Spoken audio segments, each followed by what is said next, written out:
सोचो, एक बिल्कुल नॉर्मल लैंडिंग, सब कुछ टेक्स्ट बुक के हिसाब से होना चाहिए था। एमिरेट्स की फ्लाइट 521 अब लैंडिंग के बिल्कुल आखिरी लम्हों में है। नीचे दुबई इंटरनेशनल एयरपोर्ट का रनवे क्रिस्टल क्लियर दिख रहा है, मौसम भी ठीक है, बस थोड़ी तेज हवा चल रही है जो पायलट्स के लिए एक नॉर्मल वार्निंग होती है। लेकिन यहीं से टेंशन शुरू होती है। प्लेन धीरे नहीं बल्कि थोड़ा ज्यादा ही तेज नीचे आ रहा है। हाइट भी अपेक्षा से ज्यादा है। सेकंड्स बीत रहे हैं और बोइंग 777 रनवे के ऊपर से आगे सरकता जा रहा है। टच डाउन पॉइंट पीछे छूट चुका है। अब हालात सामान्य नहीं रहे। प्लेन जमीन के इतना करीब है कि सब कुछ स्लो मोशन जैसा लगने लगता है, लेकिन रनवे वो तेज गति से खत्म होता जा रहा है। ना तो अब सेफ लैंडिंग पॉसिबल है और ना ही बिना रिस्क के वापस ऊपर उठना। ये वो मोमेंट होता है जहां पायलट्स को एक पल में जिंदगी का सबसे बड़ा डिसीजन लेना होता है। और तब कॉकपिट में आवाज गूंजती है, go around, go around. Pilots full power देते हैं। प्लेन का नोज ऊपर उठता है। लगता है जैसे सब कुछ कंट्रोल में आ रहा हो। पर अब यहाँ ट्विस्ट आता है। अचानक प्लेन फिर से नीचे गिरने लगता है। पावर होने के बावजूद अल्टीट्यूड नहीं मिल रही। सेकंड्स में सब कुछ उल्टा हो जाता है। प्लेन सीधा रनवे की तरफ आ रहा है और इसी पल वन रूटीन लैंडिंग बदल जाती है एमिरेट्स के इतिहास की सबसे खौफनाक घटना में। अंदर बैठे हुए 300 से ज्यादा पैसेंजर्स और क्रू,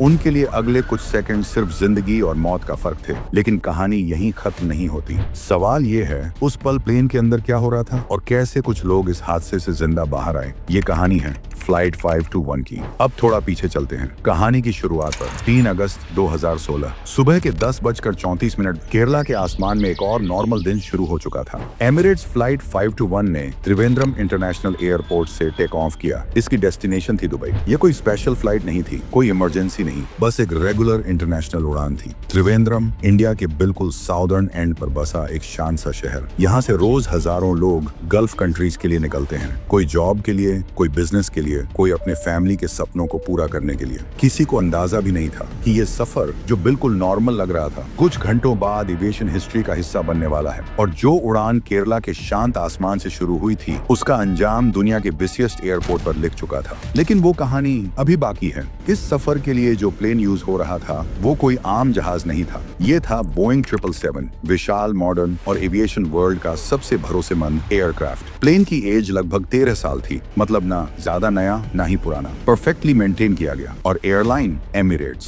सोचो, 1985 में शुरू होने के बाद से एमिरेट्स का रिकॉर्ड लगभग साफ रहा है। न कभी कोई प्लेन क्रैश, ना ही कोई डेडली एक्सीडेंट। इसीलिए ही एमिरेट्स हमेशा दुनिया की टॉप 10 सेफेस्ट एयरलाइंस में काउंट होती रही है। पैसेंजर्स बिल्कुल टेंशन फ्री थे। उनके लिए ये सिर्फ एक और सेफ, स्मूथ इंटरनेशनल फ्लाइट थी। लेकिन जब हिस्ट्री इतनी क्लीन हो तो जो घट जाता है वो और भी ज्यादा शॉकिंग लगता है। और यहीं से कहानी धीरे धीरे भयानक होने लगती है। उस दिन की फ्लाइट बिल्कुल नॉर्मल लग रही थी। प्लेन के अंदर 282 पैसेंजर्स और 18 क्रू मेंबर्स यानी टोटल 300 लोग मौजूद थे। ज्यादातर पैसेंजर्स इंडियन थे जो काम और बेहतर जिंदगी के लिए दुबई जा रहे थे। अंदर का माहौल बिल्कुल नॉर्मल था। लोग बात कर रहे थे, कोई म्यूजिक सुन रहा था, कोई आंखें बंद करके आराम कर रहा था। सब कुछ बिल्कुल ठीक लग रहा था। किसी को भी जरा सा अंदाजा नहीं था कि सिर्फ कुछ ही घंटों में ये नॉर्मल सफर एक ऐसी घटना में बदलने वाला है जो हमेशा के लिए याद रखी जाएगी। जहाज धीरे धीरे अरब सागर के ऊपर से आगे बढ़ता गया। डायरेक्शन थी उत्तर पश्चिम, सीधा दुबई की तरफ। सब कुछ नॉर्मल लग रहा था। लेकिन दुबई में उस दिन मौसम बिल्कुल नॉर्मल नहीं था। शहर पर एक बहुत स्ट्रॉन्ग हाई प्रेशर बना हुआ था। गर्मी एक्सट्रीम लेवल पर थी। टेम्परेचर लगभग 49 डिग्री सेल्सियस और समुद्र के पास 2 लो प्रेशर सिस्टम्स बन रहे थे। अब यही प्रॉब्लम शुरू होती है। हाई प्रेशर की गर्म हवा शहर से समुद्र की तरफ जा रही थी और हर रोज की तरह ठंडी समुद्री हवा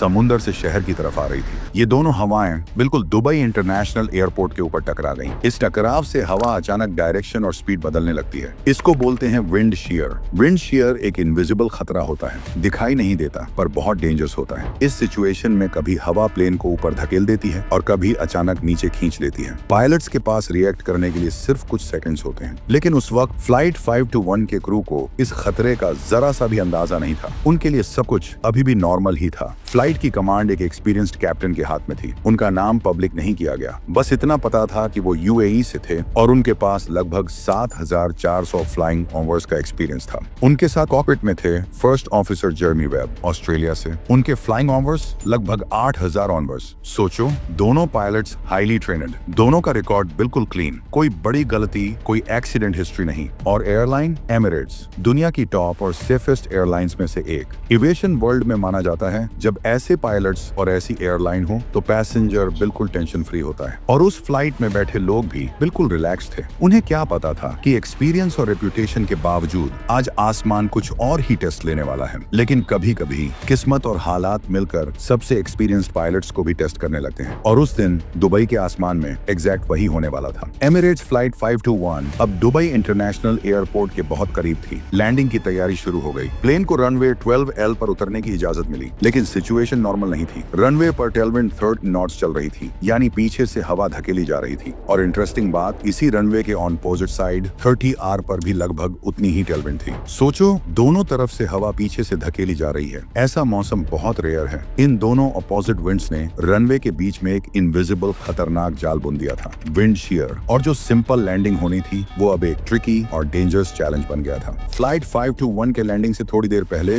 दो और प्लेन्स ने भी इसी रनवे पर उतरने की कोशिश की थी, लेकिन जैसे ही वो विंड शियर में आए, प्लेन को लैंडिंग बीच में छोड़नी पड़ी और गो अराउंड करना पड़ा। सबसे शॉकिंग बात, उनकी प्रॉब्लम के बारे में ATC ने फ्लाइट 521 को कुछ नहीं बताया। इसीलिए कैप्टन और फर्स्ट ऑफिसर के पास सिर्फ ये इन्फॉर्मेशन थी कि हवा हल्की या फिर मीडियम होगी। लेकिन जो सच्चाई रनवे पर उनका इंतजार कर रही थी वो इससे कहीं ज्यादा खतरनाक थी। टेलविंड के बावजूद फ्लाइट 521 का फाइनल अप्रोच अभी तक नॉर्मल लग रहा था। कोई वार्निंग नहीं, कोई प्रॉब्लम नहीं। Dubai time 12:37। प्लेन रनवे के ऊपर था, सही स्पीड, सही हाइट। लेकिन तभी एक के बाद एक घटना इतनी तेजी से हुई कि सब कुछ कंट्रोल से बाहर हो गया। कैप्टन प्लेन की नाक थोड़ी ऊपर उठा देते हैं, इसे कहते हैं फ्लेयर, लेकिन ये स्टेप थोड़ी जल्दी हो गया। रिजल्ट, प्लेन रनवे के ऊपर ज्यादा देर तक तैरता रहा। लैंडिंग जोन पार हो रहा था। रनवे का जो हिस्सा टच डाउन के लिए मार्क है, लगभग 900 मीटर, यही प्लेन को लैंड करना चाहिए था। अगर प्लेन इस जोन में लैंड ना करे तो गो अराउंड करना जरूरी होता है, क्योंकि अगर लैंडिंग जोन पार हो जाए तो रनवे का बचा हिस्सा कम पड़ जाता है और प्लेन को रोक पाना मुश्किल हो जाता है। और इस चैलेंज को और मुश्किल बना रहा था रनवे का सरफेस, जो कि बहुत ही ज्यादा गर्म था, जिसका टेम्परेचर लगभग 68 डिग्री सेल्सियस था। रनवे से गर्म हवा उठ रही थी, जिसे कहते हैं थर्मल्स। ये थर्मल्स प्लेन को नीचे आने से रोक रही थी।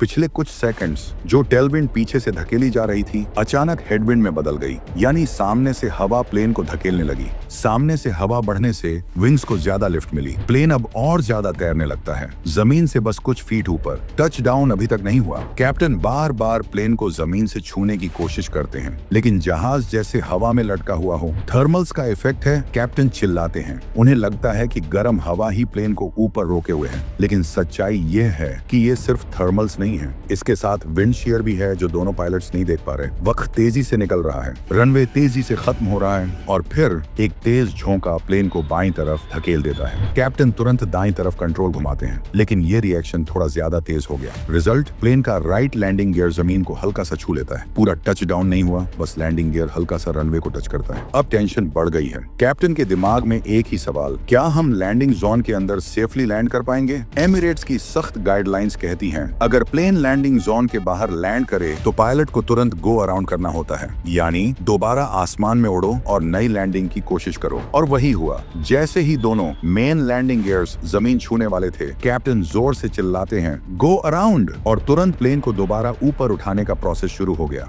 बोइंग 777 जैसे मॉडर्न प्लेन्स में एक इंपॉर्टेंट सिस्टम होता है, TOGA, यानी टेक ऑफ गो अराउंड। ये सिस्टम किसी भी इमरजेंसी में प्लेन को सबसे तेज और सेफ तरीके से दोबारा ऊपर ले जाता है। जैसे ही पायलट TOGA बटन दबाता है, flight computer go around mode में चला जाता है। ऑटो थ्रॉटल सिस्टम इंजन्स को फुल पावर देता है। ऑटो थ्रॉटल सिस्टम का काम ये करता है कि इंजन की थ्रस्ट और स्पीड को ऑटोमेटिकली एडजस्ट करता है, हवा, हाइट और जरूरत के हिसाब से। पायलट को हर सेकंड थ्रॉटल को एडजस्ट करने की टेंशन नहीं होती। प्लेन खुद स्पीड और लिफ्ट को कंट्रोल करता है ताकि सेफ गो अराउंड पॉसिबल हो। लेकिन इस पूरी एडवांस टेक्नोलॉजी में भी एक खतरनाक ट्विस्ट है। अगर प्लेन जमीन को छू चुका हो, यानी टच डाउन हो गया हो, तो TOGA स्विच काम करना बंद कर देता है। ये इसलिए डिजाइन किया गया है ताकि अगर पायलट गलती से रनवे पर TOGA बटन दबा दे तो प्लेन अचानक उड़ने की कोशिश ना करे, क्योंकि अगर प्लेन ग्राउंड पर फुल पावर से उड़ने की कोशिश करे तो रनवे से फिसल सकता है। इसलिए जैसे ही लैंडिंग गियर पर वजन आता है, TOGA स्विच डिसेबल हो जाता है। लेकिन टेंशन की बात यह है, ऑटो थ्रॉटल अब भी एक्टिव रहता है। इंजन फुल पावर देने के लिए रेडी है। अब फ्लाइट 521 के कैप्टन ने गो अराउंड का फैसला ले लिया था, लेकिन असली मुश्किल अभी शुरू हुई थी। प्लेन जमीन को हल्का सा छू चुका था, लेकिन कैप्टन को लग रहा था कि अभी भी प्लेन हवा में है। तुरंत TOGA स्विच दबा दिया, लेकिन उन्हें नहीं पता था अब TOGA स्विच निष्क्रिय हो चुका है। कैप्टन ने बटन तो दबा दिया था, लेकिन इंजन की थ्रस्ट नहीं बढ़ी। इंजन्स अब भी लैंडिंग मोड में थे और दूर दूसरी तरफ पायलट्स गो अराउंड मोड में थे,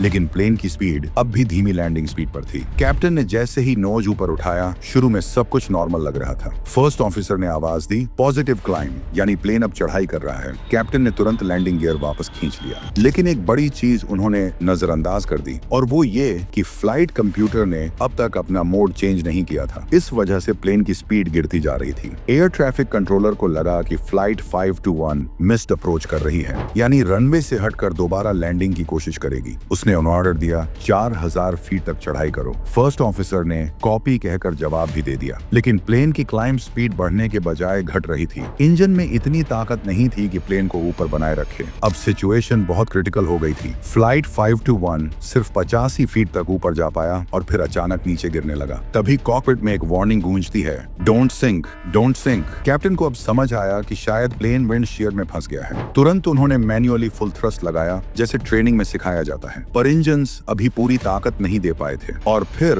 बोइंग 777 जमीन पर जोरदार धमाके के साथ गिर गया। टक्कर इतनी जबरदस्त थी कि कैबिन में रखी गीली चीजें इधर उधर उड़ने लगी। अंदर बैठे 300 मुसाफिर और क्रू सब कांप रहे थे। हर कोई अपनी सीट से चिपका हुआ, सिर्फ जिंदगी के लिए। वो विशाल प्लेन अपेट और इंजन्स के बल रनवे पर फिसल रहा था। पीछे लगभग 800 मीटर तक चिंगारियों की एक चमकदार लाइन बन गई, और फिर पूरा जहाज जोरदार घुमाव लेता है। लगभग 180 डिग्री घूमकर रनवे 12L के किनारे टैक्सीवे के पास रुक जाता है। चारों तरफ धूल, धुआं और सन्नाटा है, और अभी किसी को नहीं पता अगला पल क्या लेकर आएगा। प्लेन अभी रुक ही रहा था, तभी दोनों इंजन्स और राइटमैन लैंडिंग गियर के पास तेजी से आग भड़क उठी। कॉकपिट में कैप्टन ने तुरंत रेडियो पकड़ा, मेडे, मेडे, मेडे, इवैक्यूएशन शुरू कर रहे हैं। एयर ट्रैफिक कंट्रोलर ने पूरा हादसा अपनी आंखों से देखा। वो तुरंत हरकत में आ गए। क्रैश अलार्म बजाया गया और एयरपोर्ट की फायर ब्रिगेड को अलर्ट कर दिया गया। कुछ ही सेकंड्स में शुरू हो गई आग से लड़ने की रेस और 300 लोगों की जान बचाने की रेस। कॉकपिट में पायलट्स जान बचाने की जद्दोजहद में थे, लेकिन इतनी खतरनाक सिचुएशन में उन्हें इवैक्यूएशन चेकलिस्ट भी ढूंढनी थी, और जब हर तरफ चीजें इधर उधर बिखर रही थीं, इस छोटी सी चेकलिस्ट को ढूंढने में लगभग 1 मिनट लग गया। इस बीच प्लेन के बाहर आग लग चुकी थी, धुआं उठ रहा था, लेकिन क्रू ऑफिशियल ऑर्डर का इंतजार कर रहे थे। फ्लाइट अटेंडेंट्स ने खुद से इवैक्यूएशन शुरू नहीं की, और सबसे शॉकिंग बात, जैसे ही इवैक्यूएशन का वक्त आया, कई पैसेंजर घबराने की बजाय अपने लगेज कैबिन से सामान निकालने लगे। बैग, लैपटॉप, सूटकेस, जैसे वक्त की कोई कमी ही ना हो। जहां हर सेकंड जान बचाने की दौड़ थी, वहां कुछ लोग सामान बचाने की होड़ में लग गए। पूरी कैबिन में अफरा तफरी मच गई। एक पल में ये रेस जिंदगी की नहीं, बल्कि सामान की बन गई। अंदर का रास्ता ब्लॉक हो गया, और दूसरी तरफ से आग धीरे धीरे करीब आ रही थी। जैसे ही फ्लाइट अटेंडेंट्स ने दरवाजे खोलने शुरू किए, उन्हें समझ आ गया ज्यादातर इमरजेंसी स्लाइड्स अब काम नहीं करेंगी। इस बोइंग 777 में टोटल 10 इमरजेंसी एग्जिट थे, 5 लेफ्ट साइड, 5 राइट साइड। हर एग्जिट से एक स्लाइड खुलती है, जिससे मुसाफिर तेजी से बाहर निकल सकते हैं। 10 में से 7 इमरजेंसी एग्जिट्स अब बेकार हो चुकी थी। अब सिर्फ पीछे के 3 दरवाजे बचे थे, और उन्हीं से 282 मुसाफिरों को निकालना था। जैसे ही कुछ मुसाफिर प्लेन से बाहर निकलने लगे, फायर ट्रक्स मौके पर पहुंच गए, लेकिन उनकी पहली गलती, वो सीधे इमरजेंसी एग्जिट के सामने खड़े हो गए। भागते हुए मुसाफिरों के लिए ये खुद एक नया खतरा बन गया। हर फायर ट्रक ने अपनी मर्जी से जहां आग देखी वहां पानी डालना शुरू कर दिया। कोई प्लान नहीं, कोई कोऑर्डिनेशन नहीं। आग फैल रही थी, अफरा तफरी बढ़ रही थी, और हर तरफ एक ही सवाल गूंज रहा था, कौन बचेगा, कौन नहीं। लगभग 16 घंटे तक फायर फाइटर्स इस खतरनाक आग से लड़ते रहे, और आखिरकार 16 घंटे के बाद उन्होंने इस आग पर काबू पा ही लिया। खुशकिस्मती से इस खतरनाक एक्सीडेंट में सभी पैसेंजर और क्रू मेंबर्स जिंदा बच गए। बस एक बदकिस्मत फायर फाइटर अपनी जान से हाथ धो बैठा। लेकिन अब सबसे बड़ा सवाल यह था कि यह हादसा आखिर हुआ कैसे। जब क्रू से पूछताछ की गई और फ्लाइट डेटा की गहराई से जांच हुई, एक एक करके वजह सामने आई जो इस भयंकर हादसे का कारण बनी। पहला रीजन, वेदर। अगर पायलट्स को पता होता कि रनवे पर टचडाउन फेल होने की असली वजह विंड शीयर है, तो शायद वो नॉर्मल गो अराउंड की बजाय विंड शीयर एस्केप मैन्यूवर अपनाते। इस स्पेशल मैन्यूवर में टोगा स्विच को यूज नहीं करना होता, बल्कि मैन्युअली मैक्सिमम पावर लगानी होती है। अगर ऐसा किया होता तो शायद आज यह प्लेन सिर्फ एक और सेफ लैंडिंग होता, न कि एक जलता हुआ मलबा। दूसरी वजह, टोगा स्विच का फेल होना। जैसे ही लैंडिंग गियर जमीन को छूता है, तो तुरंत ही TOGA बटन काम करना बंद कर देता है। ये डिजाइन इसीलिए है ताकि रनवे पर गलती से इंजन फुल पावर न ले। लेकिन जांच में सामने आया कि पायलट्स को इस टेक्निकल रूल की पूरी मालूमात थी ही नहीं। फ्लाइट ऑपरेशंस मैनुअल में था, लेकिन बोइंग 777 की ट्रेनिंग में ये गंभीर जानकारी इग्नोर कर दी गई थी। तीसरी और सबसे खतरनाक चूक, थ्रस्ट न बढ़ने पर पर तवज्जो न देना। स्टैंडर्ड प्रोसीजर के मुताबिक ये फर्स्ट ऑफिसर की जिम्मेदारी होती है ये चेक करना कि गो अराउंड के दौरान इंजन पावर बढ़ रहा है या नहीं। मगर मॉडर्न ऑटोमेशन पर इतना भरोसा हो गया था कि कई पायलट्स बिना चेक किए मान लेते हैं कि सब ठीक है और कई पायलट्स का पूरा करियर इसी भरोसे में निकल जाता है। लेकिन एमिरेट्स फ्लाइट 521 की किस्मत उतनी मेहरबान नहीं थी। आप इन सब के बारे में क्या सोचते हैं? नीचे कमेंट सेक्शन में जरूर बताएं और अपनी राय साझा करें।